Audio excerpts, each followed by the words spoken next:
Welcome to the Bald Brad Show. Our lead story of the day is a big one because Donald Trump, Mr. 45, the best president we've ever had, is considering Tucker Carlson as his VP. Before we jump into this big news, this good news, support the show by hitting that like and subscribe button. Share this link with your friends and family all over social media and leave us a comment down below letting us know if you think Tucker Carlson is a good pick or a bad pick for Trump. Again, hit up that comment section, folks. Well, Donald Trump was on the Clay Travis and Buck Sexton show, and he was asked, would you consider having Tucker Carlson as a running mate? Here's his response. Would you consider Tucker, though, that they based on the I like Tucker a lot. I guess I would. I think I'd say I would because he's got great common sense, you know. And it's more than just common sense. One, he has a following. He kind of even has some of the independents following him as well because he doesn't always go with what Trump says. But I want to kind of walk you through where I've been at and where I'm at now. Where I was at previously in terms of Donald Trump's vice president ticket was early on. So we're going to start way early here with a Donald Trump Kari Lake ticket. Thought it was a strong ticket. Kari Lake is basically a woman version of Donald Trump. But here's the issue. It's too much Trump, if you know what I mean. There's only one Donald Trump. We can only have one Donald Trump in the White House. We can't have two. So Kari Lake, to me, was, again, a woman version of Trump. It was too much. So I was like, would like somebody else. Then I was thinking, well, who can fill that spot then? Thinking maybe Ron DeSantis. Again, this is before Ron DeSantis even was campaigning for president.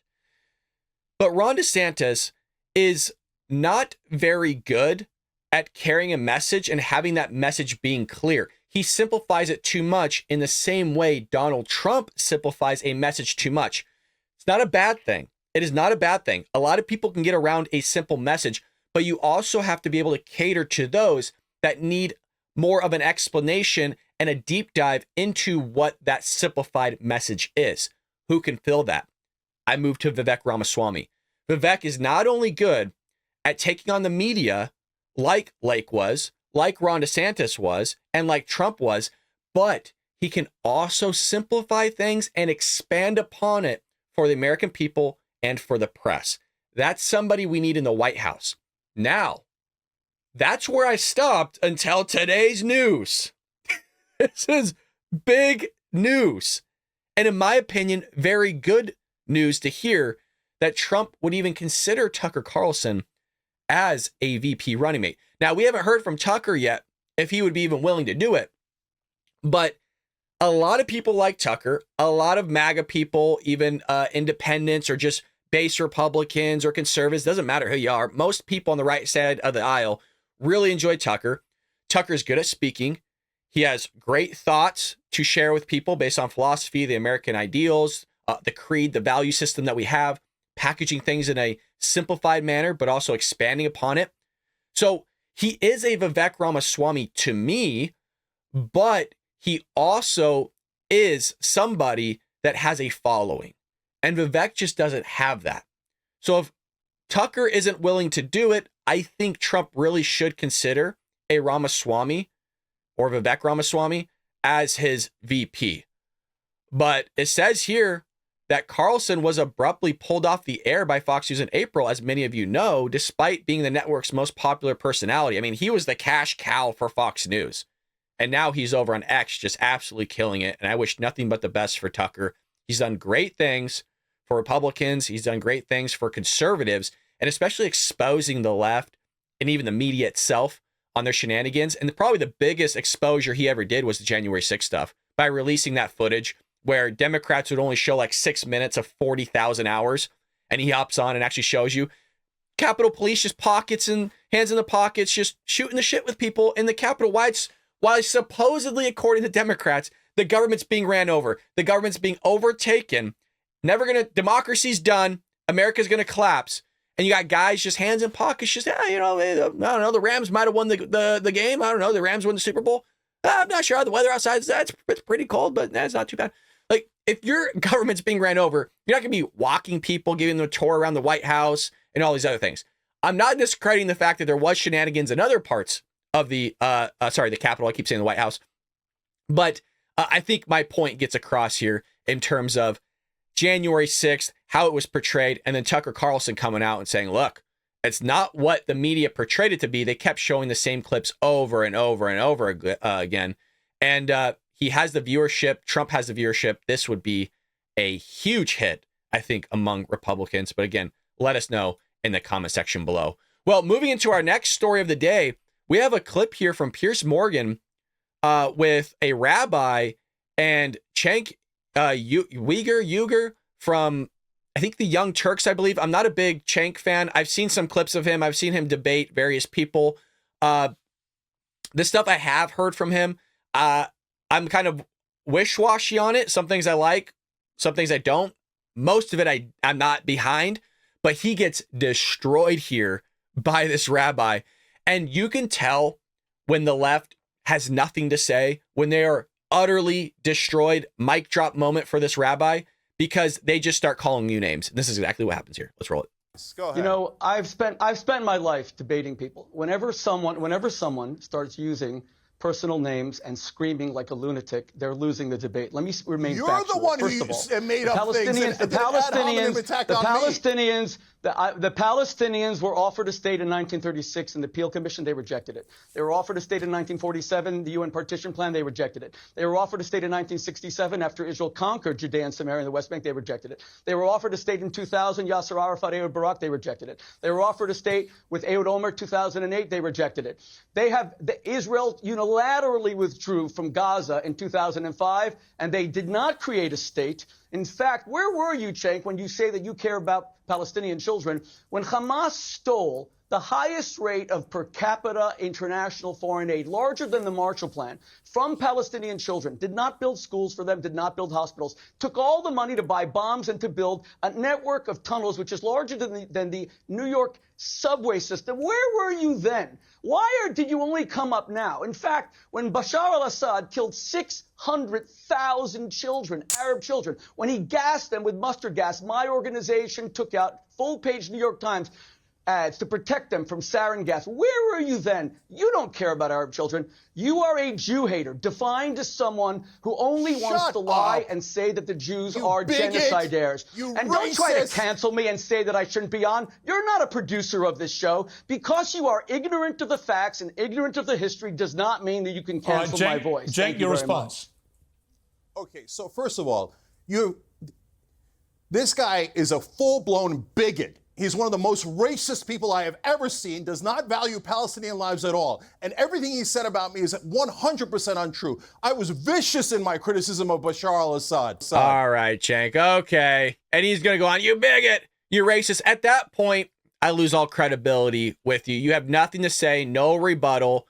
He's going to automatically jump to after, oh, well, I was critical on this or that.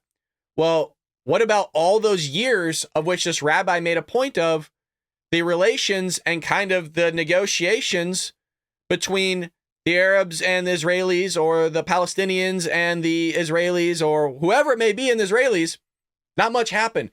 You bigot, you racist. It always comes to that, right? These lefties just shout racism and bigotry and totally degrade what an actual racist and a bigot really is. But that's the lefty tactic for you. It's not going to change because this up here, it's not working. Moving into our next clip here, we got a lot of clips here in today's episode. Peter Doocy, who we haven't seen in the White House briefing room for quite some time here, is talking about the president will not talk about this. Well, Peter, what is the president not willing to talk about? Let's roll it. We begin this hour with the latest on the race for the White House. President Biden sounding confident when it comes to his reelection hopes. All right, that's despite new polling that puts him behind former President Trump in a rematch. So Peter Doocy is live at the White House with more. What is the president saying right now? Well, what did he say? Well, it's been interesting the last couple of weeks because President Biden does not talk a ton about Trump. But now that we are within a year of the general election day, we're getting this from a closed-door fundraiser. Since I took on Trump, we haven't stopped winning, and he hasn't stopped losing. What? Quote, since I took on Trump, we haven't stopped winning, and we haven't stopped losing. all you have is lost. You haven't won anything, dude. 40-year inflation, gas prices through the roof, grocery bills going upwards of 30+%, mortgage rates hitting 8%, Russia invading Ukraine. You have Hamas destroying Israeli civilians on Israeli territory. You have China wanting to invade Taiwan, China flying spy balloons over our country, and you're shooting them down over the Atlantic rather than freaking shooting them down over our homeland. You have China building spy bases in Cuba. Should I keep going? Do we need to go on? You've lost retirement money. Like, you can't afford anything. The economy is trash. It's being masked that economy is good because if you look at unemployment rates, you have smash and grabs happening everywhere. Crime has gone through the roof in certain places, specifically Democrat-ran areas. Homelessness has gone a massive issue. The border letting in 10 million people in the span of less than 4 years. You've done nothing but lose, bro. What are you talking about? But there are some prominent liberals who are not so sure. Harris coalition could be called the Humpty Dumpty coalition right now, just falling apart, just falling apart. The Latino vote on the ground, the youth vote on the ground, the black vote on the ground. This is not good. The Biden campaign's pushback reads like this. Despite the hair on fire, sky is falling tone we've seen from media coverage over the last few days, political predictions more than a year out tend to look a little different a year later. Joe Biden has been counted out time and again and proved pollsters and pundits wrong. The problem, though, is laid out in these New York Times polls. You look at Nevada, Trump's up 10. Georgia, Trump by 6. Folks, you might be stoked if Trump is up. That's not what I want to highlight here. Who is the 41 to 47% of people that are still voting for Biden? There's always going to be people that are going to vote for Joe Biden because they live under a rock. They literally don't know what's going on the same way Joe Biden has no clue what's going on. That's why they would vote for him, because both have no clue anything about what's happening in the world and in our nation. Who is who's 20% of that 41 to 47 that is still going to vote for this guy? What has he done? Okay, he's done a couple things good. A couple things. Outside of that, you're losing thousands of dollars in your retirement. You probably can't even save for retirement right now. 8 in 10 Americans are living paycheck to paycheck.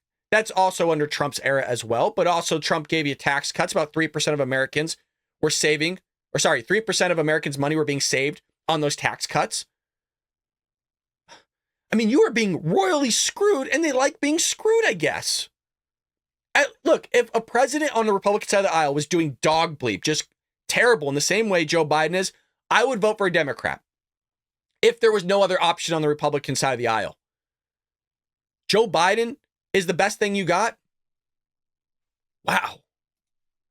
Trump by 6. Arizona, Trump by 5. Michigan, Trump by 5. Pennsylvania, Trump by 4. The New York Times columnist Charles Blow is writing, "It is ridiculous to ask people to ignore the erosion of Biden's support among demographic groups that he must secure to win re-election. I sense a growing dissatisfaction with Biden, particularly among young minorities. War in Gaza is only making it..." That's sad right there. Is particularly among young minorities. They're upset because Joe Biden is supporting Israel, which is one of the things Joe Biden is doing good. We should support Israel in terms of going after Hamas. Once Hamas is gone, you have no problems right there with the Palestinians for the most part. For Israel's side of it, Palestinians, what I've seen, there's a big support for that Hamas group, that terrorist organization that's being funded by Iran. So this should not be the growing dissatisfaction of why people are willing to switch and move away from Joe Biden. That is not the reason why. You should be looking at a lot of variables as to being the reason why. Not this. So, I had a chance to ask President Biden about these terrible poll numbers. Why do you think it is that you're trailing Trump in all these swing state polls? Because you don't read the polls out. There are 10 polls. 8 of them I'm beating him in those states. 8 of them. You guys only do 2. CNN and New York Times. Check it out. CNN and New York Times? Dude, can you get more left-wing than that? That's probably the ones that you would want to look at. That would probably favor Joe Biden. Like, Rasmussen tends to lean pretty heavily for any conservative Republican candidate. So the fact that He's like, well, you guys are looking at CNN and the New York Times, and that's not a good thing. Like, what? What? They hate Trump.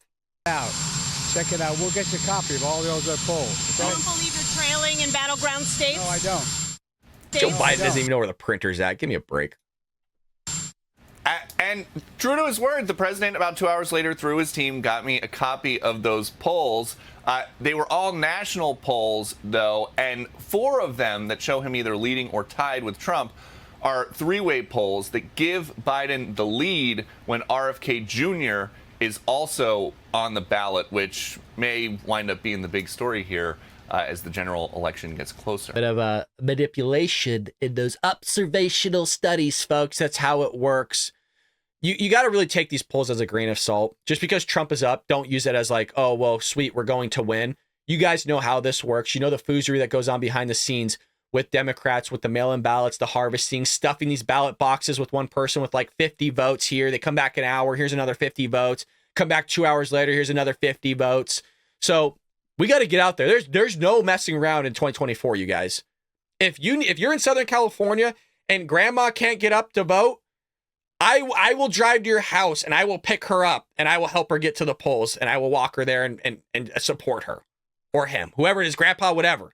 Because this is the ish we got to be showing up for. Don't be sitting down going, oh, well, you know, Trump's up in the polls, so I'm not going to show up. Or I live in California, so I'm not going to show up. No. We're all getting out and voting, folks. All of us. Back to you. So were you surprised he spoke to you? He came right over to you, number one. And number two, he almost expected the question. And I hear those polls weren't exactly the standard that Fox usually goes by, where we could use them on the air. Those other ones. Yeah. Yeah, so our polling unit, led by Dana Blanton, they have very specific standards for the polls that we can use. Just the way that they are conducted, who is polled, how many people they survey. And so 4 of the polls that the president's team got to us are not up to the Fox standards. They're just kind of things, you see them online, social media, not up to the Fox standards, but they do speak to the trend. And I'm not surprised that the president came over because he knows that he's got to talk about stuff like this. Mm-hmm. When we ask about it at the press briefing room, they say that they can't tell us anything political or about an election because of the Hatch Act. They don't want to talk about Donald Trump's legal problems. But at some point, we're within a year of the election, they've got to talk about Donald Trump if he's going to be the Republican nominee. I love Peter Doocy, man. He really is a good reporter, even if you don't like him in the White House press briefing room, which, let's be honest, we all do. But I love how he's taking a jab at Karine there. Well, you know, she always says the Hatch Act. She's always saying this or this. And, you know, I was kind of hoping he'd make a joke there about just surprised to see Joe Biden come up and take a question. I was hoping he'd make the joke of like, hey, we're just surprised Joe Biden's out of the White House. Joe Biden's out of his bed from his nap time. You know, his diaper's all clean. You know, he had his warm glass of milk and he's roaming around pretending to take people's questions. So clearly he's still clueless, though, Joe Biden. Still with the polls, has no idea what's going on. But hey, credit where credit's due. His staff did give Peter Doocy the evidence. So it's just wild. Wild stuff coming from the White House. Moving into our next video clip here. We kind of headlined today's show with Donald Trump picking or possibly picking Tucker Carlson as his VP. And if it's not Tucker, I really would like a Trump Ramaswamy ticket. As I've mentioned, Trump is very good at simplifying and creating a brand around his policies, around a specific narrative or changing a narrative. And yes, as much as that is a good thing, you also have to speak to a lot of people in a way that can expand upon that in a larger viewpoint, as well as carry a narrative forward, be able to change a narrative, be able to combat the media, but just do it in a different way that Trump does it. Vivek does a very good job of all those things. He would be such a strong VP. I don't know anybody else. I'm not a fan of Nikki Haley. I'm a fan of Nikki Haley. I'm not a fan of her being a VP pick. It is possible he could choose her. I'm not a big fan of Carrie Lake in the sense of it's too much like Trump. I think Vivek really would be a strong one, but I'm curious on what you guys think about this, about Vivek being a VP pick. I don't think he could run for, I don't think he can be president. Obviously he's running for president, but I don't think he can fit that void of what we need in the White House right now in 2024. Maybe in the future, but not 2024. So these are the top 5 moments from the GOP primary debate for Vivek. And I just want to get your guys' take on all of this stuff. Let's roll it. The Trump-Russia collusion hoax that you pushed on this network for years, was that real or was that Hillary Clinton made up disinformation? Answer the question. Go. I say this as a member of my generation. I'm 38 years old. I'm the youngest person ever to run for U.S. president as a Republican. The reason my generation has lost our sense of national pride, in part, is because people in my generation feel like the American dream isn't available to them. And part of the reason why is we burdened them with four-year college degrees that did not serve their head start on the American dream. I actually disagree with that. It's their choosing to go get that four-year college degree at NYU or these expensive universities, of which you can go to a community college. And in some states, the community college, those first 2 years are actually paid for. And then you can just switch over to a state school. So I don't fully believe that we've burdened them. That was somebody's own doing, in the same way that when somebody buys a brand new car, which is one of the worst financial investments you can make in terms of a personal finance side of things, that's not a burden that the American people or this country is putting upon them. That was a stupid buy that person made themselves. So they chose to put themselves in the debt in the same way they chose to put themselves in the debt by going to a four-year university that they couldn't afford in the first place, or have a rate of return that they didn't want to calculate in the first place either. So that part I disagree with Vivek. I do understand his message here at the end of the day, but that one, not a big fan of. People will be more proud of a country if we're all making more money in that country. This is how we revive national pride and our identity, and it will take a CEO in the White House with zero-based budgeting, by the way, to take on the federal debt to get this job done. The zero-based budgeting, 100% agree with. We even should be doing that on an individual level. And I always like when a politician or somebody references something that we should be doing as a government that we also do on a personal level. The fact that our government is $34 trillion in debt, but you couldn't live your life that way either without there being some drastic consequences for you, should roll over to our government having drastic consequences for having that type of behavior, meaning that if you're not willing to have a zero-based budget, you lose automatically re-election, or nothing just goes forward at the end of the day. So I do like that messaging from Vivek, but I don't like the fact that he's also removing that idea of personal responsibility, because in my opinion, that is one of the major factors that the Democrat Party and those on the left-hand side of the aisle lack, is personal responsibility. And my message for Republicans and conservatives is, it's not anybody else's fault but your own for your actions. That doesn't mean that there aren't times when it literally is somebody's fault. Like, it is actually somebody's fault that something happened to you. But in general, through our decision making, generally it is our own fault for making those decisions that impact us in a negative way. And I don't like that messaging that he's attributing to just America as a whole, when generally I believe that's more of a Democrat talking point or thought. I want to be careful to avoid making the mistakes from the neocon establishment of the past. Corrupt politicians in both parties spent trillions, killed millions, made billions for themselves in places like Iraq and Afghanistan, fighting wars that sent thousands of our sons and daughters, people my age, to die in wars that did not advance anyone's interests, adding $7 trillion to our national debt. And Joe Biden sold off our foreign policy. Joe Biden's son, Hunter Biden, got a $5 million bribe from Ukraine. That's why we're sending $200 billion back to that same country. The fact of the matter is the Republican Party is not that much better. You have the likes of Nikki Haley, who stepped down from her time at the UN. Bankrupt or in debt was her family. Then she becomes a military contractor. She joins the board of Boeing and otherwise, and is now a multimillionaire. So I think that that's wrong when Republicans do it or Democrats do it. That's the choice we face. Do you want a leader? Dude, he went hard in the paint on that one. Oh my gosh. From a different generation who's going to put this country first, or do you want Dick Cheney in 3-inch heels? All right, Mr. In which case we've got two of them on stage tonight. Wow, dude, what a savage moment. That's what I mean. He can do it if he needs to do it. Again, I like Nikki Haley, just not as a VP pick or president. I think she's very good in her job as the UN ambassador, I believe it was. But Vivek, man, went full Donald Trump on that.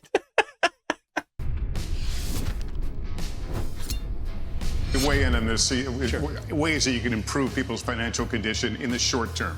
Right, and as a CEO, the economic question is core to my vision and policy prescription for this country. Increase the supply of everything. It's the law of supplies and demand. Increase the supply of energy. That brings down the cost of energy, grows the economy. Drill, frack, burn coal, embrace nuclear. I agree. Drill, frack, and burn coal. The issue is that you're if we have a split government again, you're really fighting with the Democrats on the drilling side of things. We have a lot of permits out there, of which some of them aren't being used and shouldn't be used. And we kind of talked about that in prior episodes. But the fracking, what we saw with it was, I'm all for drilling and fracking. I am like, drill, baby, drill. But what we saw from like Saudi Arabia is that basically they just lowered the price per barrel of oil. That basically made fracking too expensive and not really worth it. So you're also competing on the global scale. I do 100% agree with the message of increasing energy. You kind of see it in the state of California right now, where they're not willing to build more grids. They're not willing to produce and utilize energy in the form of nuclear, which is the cleanest form of energy you can have, cleaner than freaking wind and solar, right? Because you have to utilize those materials of mining and putting them together. I mean, heck, the carbon footprint of producing solar panels and wind turbines is insane. So Democrats don't want to have that conversation, but remember, they're all about clean energy. They're all about energy at the end of the day. Love Vivek's message here. The supply of labor in this country. Stop using our taxpayer money to pay people more to stay at home instead of to go to work. Increase the supply of housing. People don't talk about this one in the Republican Party. The land use restrictions are constricting the supply of housing. That's making housing more expensive for ordinary Americans across this country. So that's the true answer. So I know I keep pausing it, but again, that's part of it because I want to know your guys' thoughts on this as well as my thinking. I'm not always correct, but this is just kind of my opinion. The land restrictions, yes, true, but here's the problem, is that it's more than that. Is that, for example, the state of California, you look at New York, kind of these coastal areas where predominantly is Democrat ran, is that it's getting so expensive to live. Mortgage rates are through the roof. I mean, you're looking at 7 to 8% in areas where people are selling off or they're leaving California because only 16% of Californians can afford a home in the state of California. So they're renting, but they're leaving and they're going to other states.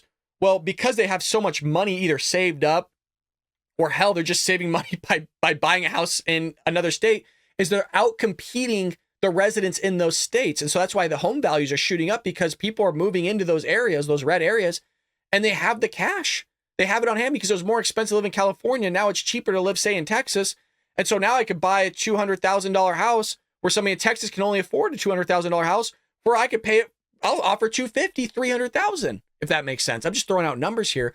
So it's not necessarily the land restrictions. You also have just the competition of it and how different states are forcing other states to have an increase in the valuation of a property because people are willing to pay for it. I should say really increase in the valuation of the property. The value hasn't really gone up itself in terms of the locality, but you guys understand what I mean. Across this country. So that's the true answer. And I think it takes a CEO in the White House who actually understands this to get this done. Because Americans at home, they know the Bidenomics is a lie. Prices are going up. Interest rates and mortgages to buy your home are going up. But wages have remained flat. That's the hard diagnosis for our economy. We've talked a lot about foreign wars tonight, but we're in the middle of a war right here at home. It's a war not between black and white or Democrat and Republican. It's between those of us who believe in our founding ideals and love this country and a fringe minority who hates the United States of America. And I think it's going to take a commander-in-chief to lead us to victory in that war, who first of all knows that we're in a war. Second of all, can't be captured by the special interests along the way. But third is from the next generation, somebody with fresh legs to lead us to victory. I'll shut down the deep state. I'll declare economic independence from China. I'll keep us out of World War III, and then revive national pride in this country. I also want to close with one message to the Democrat Party. End this farce that Joe Biden is going to be your nominee. We know he's not even the president of the United States. He's a puppet for the managerial class. So have the guts to step up and be honest about who you're actually going to put up so we can have an honest debate. Biden should step aside, end his candidacy now, so we can see whether it's Newsom or Michelle Obama or whoever else. All right, just Mr. tell us the Ramaswamy, truth so we can have an time honest is debate. up. Ambassador. It is more of it with the Democrat Republicans. There is I guess a war between the two. at the end of the day, there's a lot of things that we have common ground on. It's just how to get to the things that we have differences on how we actually get there. So because we have common ground of we all want clean energy, the difference is, well, what's the pathway to get there? And that's where there's a disagreement on. Republicans and conservatives want nuclear. You have Democrats that want wind and solar. Their brains don't work. They don't understand the fact that you need a ton of land in order to have enough energy from solar and wind to take care of the things you want to take care of. Because again, they can compute things. They can make sense of some things, but it seems like there's like some sort of roadblock in their thinking that they just can't get past how the math or something like ends up working that discredits the logical side of their argument of why they shouldn't do something. But again, people make silly decisions all the time because it just sounds good. They don't actually think about the process and what the end result of that most likely is going to be. A lot of people are just like that in general. We tend to see that just on the finance side of things. But Vivek is making great points here. There's a lot of people on the Democrat side of the aisle that have moved further left. Case in point, look at Kennedy. Not Kennedy now, but Kennedy back in the 60s, where if you look at his policies and just the way he spoke, he would almost sound Republican. Hell, you guys, if you look at Bill Clinton and listen to what he even said about the border, he sounds more Republican he sounds more Republican now than Democrats. He would have sounded like a Republican in his time, is basically what I'm saying. So it's just mind blowing to me that some people think Republicans went further right when Democrats have gone further left than Republicans have gone further right. If anything, Republicans have pretty much stayed stationary. By definition, by the way, conservatives have pretty much stayed where they were.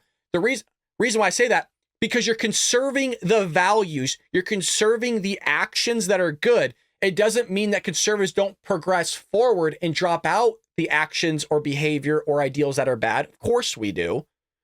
But the idea that we've moved further right, by definition, does not make sense. We hold to a certain value system. We hold to a certain creed from our founding documents that carry us forward in terms of a country that we believe in. The Democrats have not. I mean, you have an entire group of people that have moved the Democrat Party further left, which is why they're not for borders anymore. We've always been for borders. So, I mean, that goes down to many different factors of, well, they were for big spending and big government. It's not big government, big spending. It's huge government, huge spending now. We're $34 trillion in debt. Republicans have that as well with Donald Trump. You also have Bush back in the day as well. You have Barack Obama on the Democrat side of the aisle. So it's a politician thing. But again, Democrats further left, Republicans, conservatives pretty much have stayed somewhat stationary. I'm not saying they haven't moved further right, but pretty much stationary. I think there's something deeper going on in the Republican Party here, and I am upset about what happened last night. We've become a party of losers at the end of the day. It was a cancer in the Republican establishment. Let's speak the truth. I mean, since Ronna McDaniel took over as chairwoman of the RNC in 2017, we have lost 2018, 2020, 2022, no red wave that never came. We got trounced last night in 2023. And I think that we have to have accountability in our party. For that matter, Ron, if you want to come on stage tonight, you want to look the GOP voters in the eye and tell them you resign, I will yield my time to you. And frankly, look, the people there cheering for losing in the Republican Party. Think about who's moderating this debate. This should be Tucker Carlson, Joe Rogan, and Elon Musk. We'd have 10 times the viewership, asking questions that GOP primary voters actually care about and bringing more people into our party. You think the Democrats, and we've got Kristen Welker here, do you think the Democrats would actually hire Greg Gutfeld to host a Democratic debate? They wouldn't do it. And so the fact of the matter is, I mean, Kristen, I'm going to use this time because this is actually about you in the media and the corrupt media establishment. Ask you, the Trump-Russia collusion hoax that you pushed on this network for years, was that real or was that Hillary Clinton made up disinformation? Answer the question. Go. Mr. Ramos. This is how we get our country back. Damn, dude. Wow.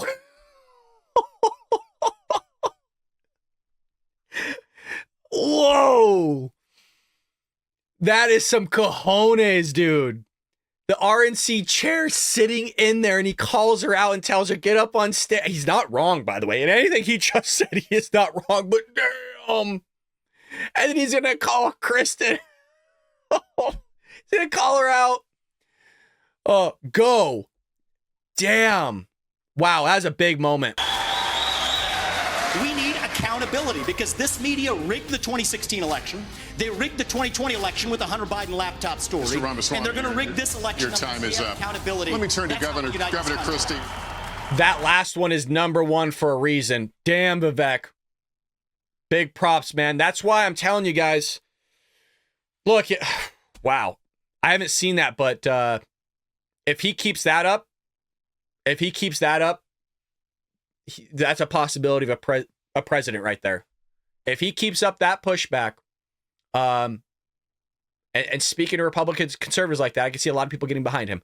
Look, it's not going to switch me from Vivek to Trump, but for me personally, if Trump drops out for some odd reason, for whatever it may be, I don't think that's going to happen. But I have Vivek over DeSantis, me personally, and I really like DeSantis, by the way. From his performance, it's just lackluster. It's not there. His campaign staff I don't know what the hell they're doing with that guy, but he should be talking like Vivek is talking, DeSantis. So let me know what you think about Vivek. I love the man. He's great. Vivek, what's his name? Ramaswamy. Vivek, I love you, Vivek. I love you so much. You're not me, but I'm me. No, only one Trump, folks. Okay. Vivek could be VP Tucker Carlson, though. I don't know. I might have Tucker, might not. I love Tucker, but he has common sense. Vivek CEO, big Vivek. Big Vivek fan. I love Trump, man. We need him in 2024. I can't say that enough. I'm saying this and repeating it because we got to get out and vote, you guys. If you have friends and family there that are Republicans and they're sitting back going, oh, no, well, Donald Trump's up in the polls. I'm not going to go out and vote. No. Let's start freaking getting out there and throwing out barbecues, man. Like, have a party for this thing. Look, we're gonna have some hot dogs and burgers, and we're gonna go out and vote. You come back, and then you have a few drinks, and you just hopefully somebody wins. You're gonna be drinking for a week because Democrats want it to be election week and not election day. But get out and vote. I'm gonna end off with this story here because we got impeachment votes coming in, folks. Impeachment votes. And it's a good vote, and I'm not a big fan of Republicans or even Democrats just throwing out impeachment left and right. Not for that, but I do think these are good moves. So if you recall, you originally had Lauren Boebert put in impeachment papers to impeach Joe Biden on the grounds of basically just a dereliction of duty of what he's done with the southern border. Fully agree with that impeachment. Here you have Marjorie Taylor Greene introducing a resolution to force a vote on impeaching Homeland Security Alejandro Mayorkas after two of her constituents were killed in a car crash involving a suspected human smuggler. So this is a dereliction of duty. And by the way, lying to Congress, by the way, multiple times from Alejandro Mayorkas here. This is grounds for impeachment. I 100% agree. The Congresswoman accused Mayorkas of high crimes and misdemeanors in a speech on the House floor. She said Mayorkas willfully abandoned his duty. Agreed. To secure the border and protect states against invasion by illegal immigrants. Well, he doesn't agree with that, obviously. He thinks that there's no invasion happening. He thinks the borders are secure and the borders are not open, which is complete, obviously, hubbub. But again, this isn't working. She also begrudged the secretary for his failure to stem the flow of dangerous drugs such as fentanyl in the United States, among other issues, which is killing our youth, just left and right, by the way. I think you only need like 2 milligrams of fentanyl for it to be dead, basically kill you. And if you looked at that, it's like the size of like a tip of a pencil. I mean, you don't even have to ingest this stuff. You're just inhaling it by accident. Because of her resolution, it prompts the GOP-led House to act on it within 2 legislative days, indicating this effort will go further than previous attempts to impeach Mayorkas. It was not immediately clear how much support Greene's resolution would receive among her colleagues. I'm so tired of this. I'm so tired of Republicans not having a backbone. Oh, well, we want the border wall. Good. Then get the border wall going, fight back, stand up on the floor, speak on behalf of the American people. And by the way, back this resolution because it's bullcrap with what this guy's doing. The Republicans have long chastised Mayorkas over his handling of the border. Stop talking, do a little bit more walking, Republicans. This is exactly what Vivek was talking about. This is exactly what Trump was talking about. Drain the swamp. And there are swampy Republicans, you guys. We have to We have to come to terms that there's people that are being elected on our behalf that are screwing us royally, and we continue to vote for them. We have the power. Why are we voting for these a-holes sometimes and acting like we owe them something when they owe us? They're voting for crap that goes against their constituents. They're allowing things to happen that goes against the American people. And we keep voting these idiots in. We're not Democrats, you guys. We don't keep voting in idiots that keep shooting us in the ass and the foot. I know I'm preaching to the choir here, but damn, it's frustrating, folks.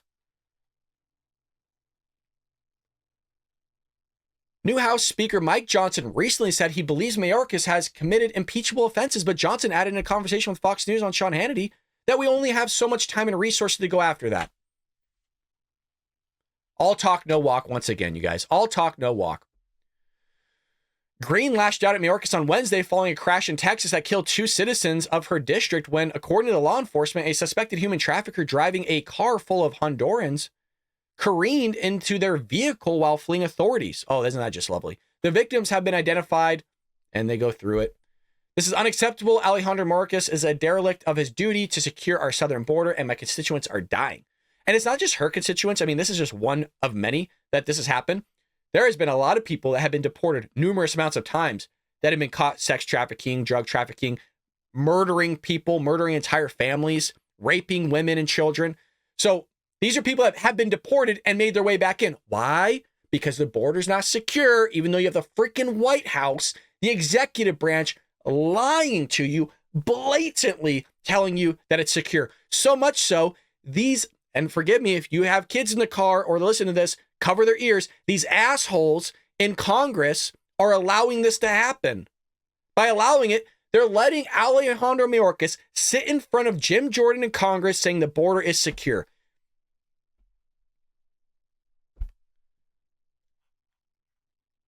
You know when things have gone so corrupt where you're looking at one thing and somebody's telling you that you're looking at a whole different thing? You're seeing 10 million people pour across the border and they're like, no, there's no invasion happening. 120,000 troops went into Ukraine on February 24th, and that was an invasion. Classified by all of media, everybody would agree with it.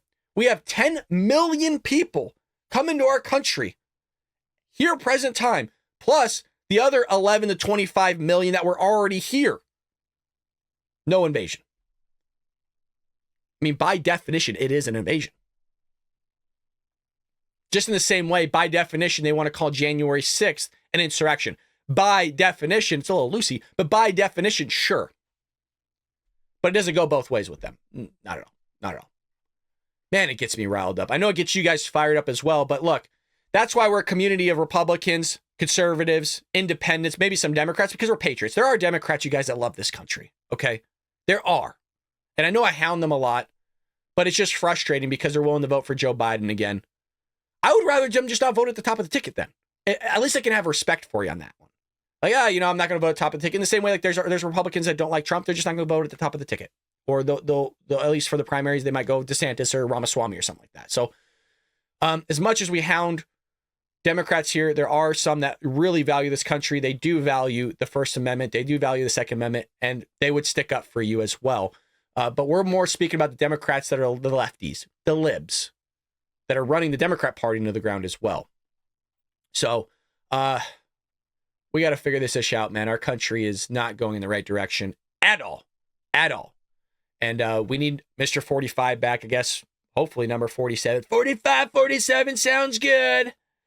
We got to get back in the Oval. A lot of work to do, folks. A lot of work to do. The border, I'm going to build the biggest border freaking wall you've ever seen. The nice, the beautiful. It's going to have Trump on the outside. I got the steel. I built towers my entire life, folks. It's going to be seen by Elon Musk from Mars. He's going to see it from Mars. When we're going to colonize Mars, he's going to have a nice, big, beautiful telescope. He's going to look down on the southern border and say, by God, that is Trump's wall. That is a beautiful wall. Nice big door, gold door, shiny door.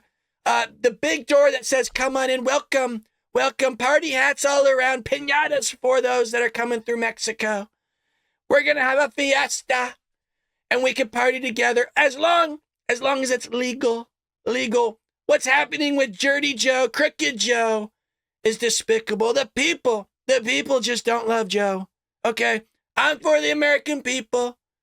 Alejandro Mayorkas, that little devil. He's a devil. He's a devil. He's ruining our country. He's ruining the country. We need him back, you guys. So a little bit of a longer episode. Sorry we didn't upload at 7. Look, it's Veterans Day. You got to give it up for the vets, folks. My family's a bunch of vets. Father was in the Navy. My grandfather was in World War II, Pearl Harbor. So got to get up for the vets. Got the hat on. Hope you guys have a lovely day again.